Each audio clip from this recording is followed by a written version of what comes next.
الحمد لله الحمد لله الخالق الأول المبدي المعيد الفعال لما يريد الذي جميع خلقه تحت قهره وهم له عبيد. أنت والخلائق كلهم عبيد والإله فينا يفعل ما يريد. همك واغتمامك ويحك ما يفيد القضاء. تقدم فاغنم السكون لا يكثر همك ما قدر يكون.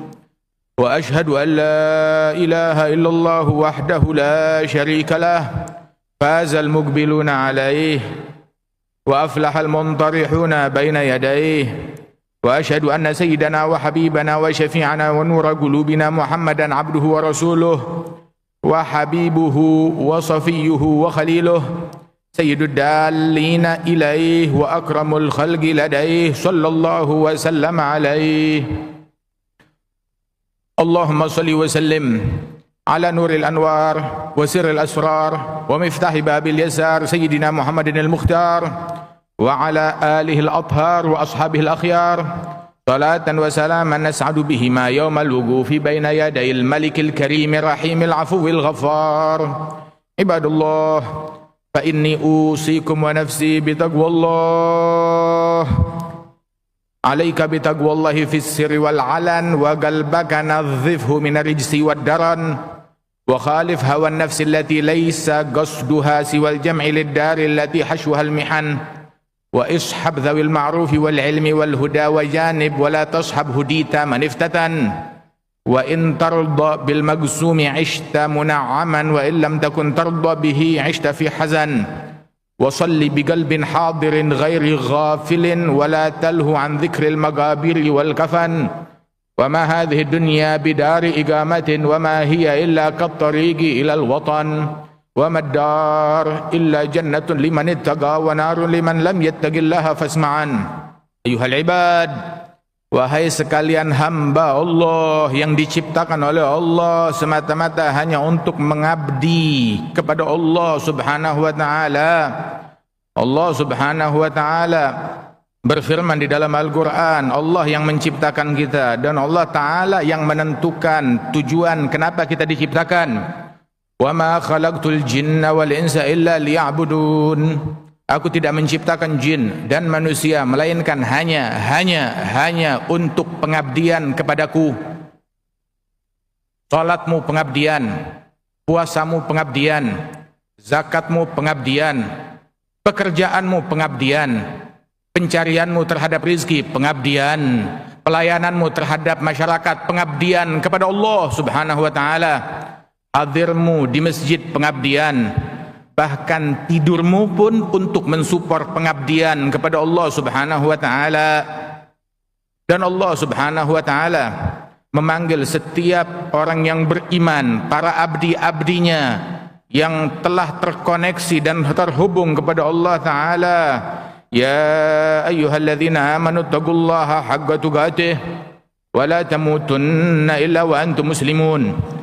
Wahai orang-orang yang beriman, bertakwalah kalian kepada Allah sebenar-benarnya takwa, takutlah kepada Allah sebenar-benarnya rasa takut, dan jangan kalian mati melainkan mati dalam keadaan Islam.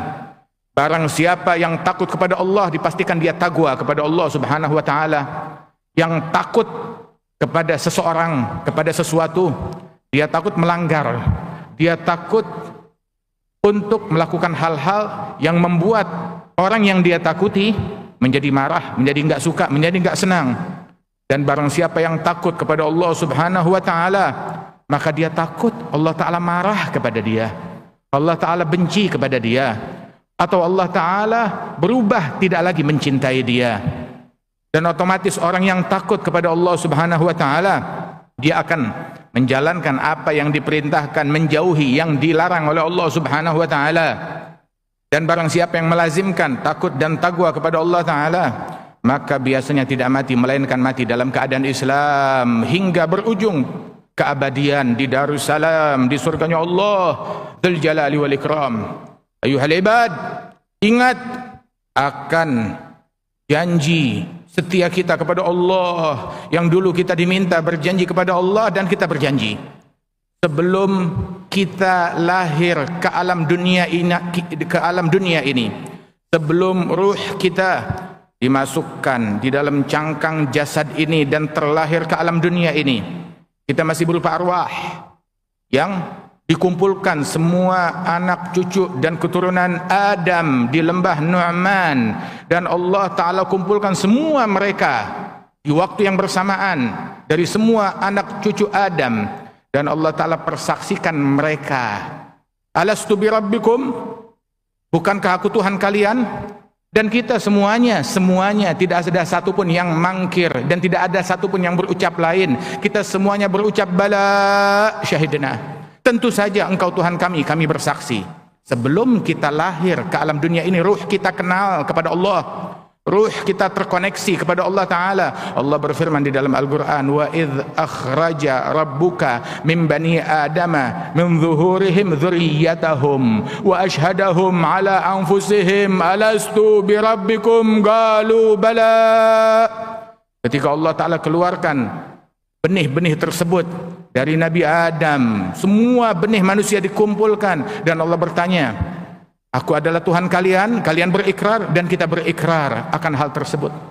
Tatkala kita terlahir ke dunia ini, memori tersebut terhapus, dan Allah Ta'ala dengan rahmat dan kasih sayangnya mengirim para nabi, nabi demi nabi, rasul demi rasul, dari Nabi Adam, Nabi Nuh, Nabi Idris, Nabi Hud, Nabi Saleh, Nabi Ibrahim, Nabi Ishaq, Nabi Ya'qub, Nabi Yusuf, Nabi Ismail, Nabi Musa, Nabi Isa, Zakaria, Yahya, Nabi Muhammad sallallahu alaihi wasallam, Nabi yang paling agung, yang paling mulia, yang diutus kepada kita sekalian, dan mengingatkan kepada kita, bukankah kalian sudah berikrar ketika Allah bertanya, alastu bi rabbikum qalu bala, dan kita diingatkan akan hal tersebut.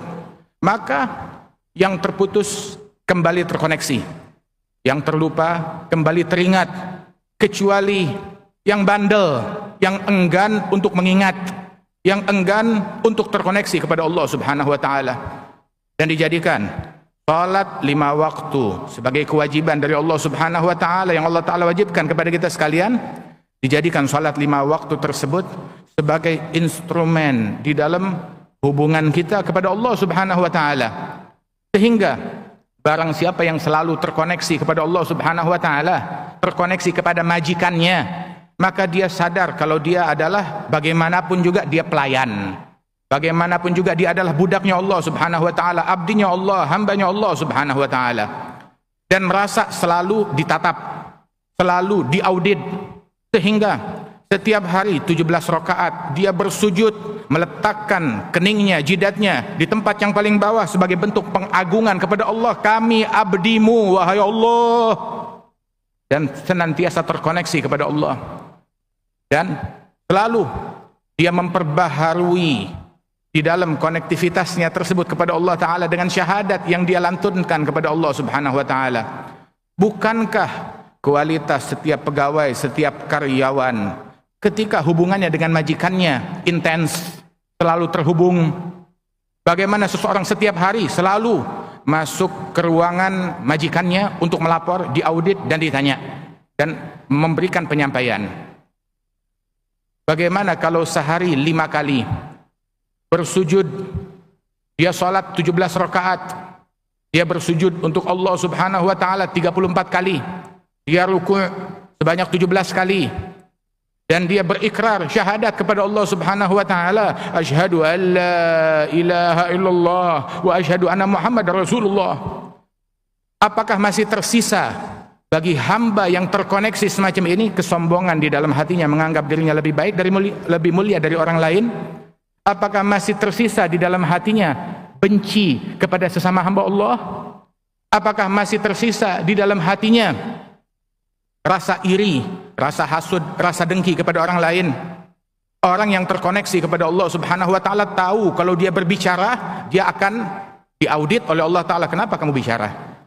Orang yang terkoneksi kepada Allah Ta'ala tahu sesaat lagi dia akan melapor di hadapan Allah Subhanahu wa Ta'ala tentang apa yang dia ucapkan, apa yang dia dengar, apa yang dia lihat, apa yang dia tonton, apa yang dia penuhi hatinya dengan sifat yang semacam apa. Tanya kepada dirimu, apakah kamu terkoneksi atau terputus koneksimu dari Allah Subhanahu wa taala. Ibadallah, wahai sekalian hamba-hamba Allah, ketahuilah bahwasanya salat ini yang merupakan penghubung antara hamba, konektivitas antara hamba dengan Allah taala. Sejahat-jahat manusia, sebandel-bandel manusia kepada majikannya, manakala dia masih salat 5 waktu, maka dia akan tetap terkoneksi kepada Allah Subhanahu wa taala. Ketika dia jauh, salatnya akan mengembalikan dia untuk dekat kepada Allah taala. Ketika dia berpaling, salatnya akan membuat dia berbalik untuk menghadap kepada Allah Subhanahu wa taala. Sehingga disebutkan inna salata tanha 'anil fahsya wal munkar. Salat mencegah engkau dari perbuatan keji, dari perbuatan mungkar. Apa perbuatan keji? Perbuatan keji mencaci, perbuatan keji. Bergosip, mengumpat, perbuatan keji. Kesombongan diri, perbuatan keji. Adu domba, provokasi, perbuatan keji. Prasangka buruk kepada manusia lain, perbuatan keji. Mengambil haknya orang, perbuatan keji. Melihat yang haram dari tontonan-tontonan yang tidak baik, perbuatan keji. Mengomentari orang lain dengan komentar yang buruk, perbuatan keji. Apakah kamu sholat? Apabila betul sholatmu, maka sholatmu yang akan mengerem engkau dari perbuatan keji dan dari perbuatan mungkar. Ibadallah, sesungguhnya ketaatan saling menularkan satu sama lain. Pegang satu ketaatan akan menularkanmu kepada ketaatan yang lain. Manakala seseorang sholatnya betul, sholat 5 waktu pada waktunya, maka otomatis walaupun dia nggak biasa sholat gobliyah ba'diyah, dia udah datang ke masjid, dia ikut sholat gobliyah, dia ikut sholat ba'diyah. Walaupun dia nggak biasa berzikir setelah sholat, ngelihat orang duduk setelah sholat berzikir, dia turut berzikir. Ngelihat masih ada waktu orang buka Al-Quran, dia turut membuka Al-Quran. Bahkan ketika dia datang sholat subuh di masjid, dia nggak ingin ketinggalan sholat berjamaah di masjid, terutama jamaah isya dan jamaah subuh. Dia datang, bisa jadi datangnya sebelum subuh, kebagian lagi tahajud, mendekatkan diri kepada Allah Subhanahu wa taala. Pegang amalan ini akan menularkan kebaikan-kebaikan yang lain. Sehingga orang yang sholat tersebut, lihat, dia akan betul-betul bakti kepada ibu bapaknya. Dia tidak akan memutuskan silaturahminya. Dia tidak akan mengotori hatinya dengan kebencian-kedengkian, dan tidak akan mengotori mulutnya dengan kata-kata dan ujaran-ujaran yang buruk. Ibadallah, salat tersebut yang kewajibannya diturunkan oleh Allah Ta'ala, diwajibkan pada malam Isra wal Mi'raj yang terjadi pada 27 Rajab tersebut kepada Nabi Muhammad SAW. Ini adalah momen kita di bulan Rajab ini yang kita berada di akhir-akhirnya untuk memperkuat hubungan kita dengan sholat. Jangan bilang saya sudah dewasa, saya tahu sholat.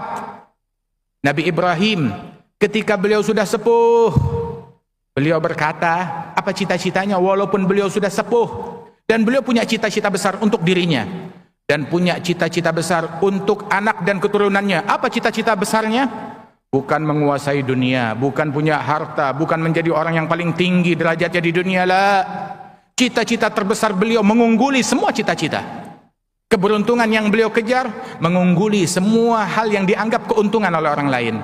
Beliau mengatakan, Rabbi ja'alni muqimas shalah wa min dzurriyyati rabbana wa taqabbal du'a. Ya Allah, jadikan aku orang yang mendirikan, menegakkan, menjaga salat, dan keturunanku, keturunan yang menjaga salat. Ini cita-cita beliau untuk dirinya dan untuk anak-anaknya.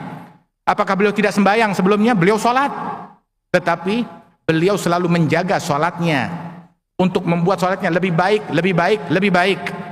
Berkata satu ulama, ketika diminta nasihat di dalam suatu seminar oleh ulama-ulama lainnya yang berkumpul, beliau cuma berucap, tusallun, kalian sholat? Ya, tentu saja kami ulama. Bagaimana ulama nggak sholat? Orang awam nggak sholat aja aneh. Bukan cuma sholat saja. Allah Ta'ala berfirman, alladzina hum fi sholatihim daimun, alladzina hum ala sholatihim daimun. Orang-orang yang di dalam sholat mereka senantiasa dalam sholat. Dia makan, makannya orang yang sholat. Dia tidur, tidurnya orang yang sholat. Dia berjalan, jalannya orang yang sholat. Dia berinteraksi dengan masyarakat, interaksinya orang yang sholat. Dia bekerja, pekerjaan orang yang sholat. Apakah kamu pekerja yang sholat? Apakah kamu karyawan yang sholat? Karyawan yang sholat tidak menipu, tidak berbohong, tidak berdusta, tidak melakukan kejahatan, tidak mencurangi orang lain di dalam pekerjaannya. Jadilah kita orang yang sholat dimanapun kita berada. Apabila kamu punya cita untuk anak-anakmu, mau anak-anakmu jadi doktor, mau jadi ahli bangunan, mau jadi ahli teknologi, mau jadi pemimpin dunia, silahkan saja. Tetapi kalau tidak sholat, ujungnya di neraka. Kalau kamu sayang anakmu, jadikan mereka orang yang sholat. Setelah mereka sholat, jadi apapun, pasti mereka orang yang sukses. Kita dipanggil ke masjid untuk sholat, untuk kesuksesan kita. Allah Ta'ala bagaimana menjadikan hal yang demikian di dalam azan yang dikumandangkan. Hayya ala shalah, hayya alal falah. Mari menuju salat, mari menuju kesuksesan, kemenangan, kejayaan, keberhasilan. Kamu punya definisi lain tentang keberhasilan, kesuksesan, kejayaan selain daripada hal ini? Barang siapa yang tidak menemukan kesuksesan, kejayaan, kemenangan, keberhasilan di dalam salatnya, maka jangan-jangan dia enggak berjodoh dengan kesuksesan, kejayaan dan kemenangan tersebut. Kemenanganmu di masjid, kemenanganmu dalam sujud, kejayaanmu di dalam tahajud, kejayaanmu di dalam tunduk dan tawadhu dan merendah untuk Allah Subhanahu wa taala, dan kecerdasanmu di dalam pengabdian kepada Allah Subhanahu wa taala. Ibadallah, wallahu taala yaqul wa biqaulihi yahtadil muhtadun. A'udzu billahi minasy syaithanir rajim. Bismillahirrahmanirrahim. Alif lam mim. ذلك الكتاب لا ريب فيه هدى للمتقين الذين يؤمنون بالغيب ويقيمون الصلاة ومما رزقناهم ينفقون والذين يؤمنون بما أنزل إليك وما أنزل من قبلك وبالآخرة هم يوقنون أولئك على هدى من ربهم وأولئك هم المفلحون. بارك الله لي ولكم في القرآن العظيم، نفعني وإياكم بما فيه من الآيات والذكر الحكيم، غفر لي ولكم كل ذنب عظيم. أقول قولي هذا وأستغفر الله العظيم لي ولكم ولوالدينا ولجميع المسلمين فاستغفروه إنه هو الغفور الرحيم.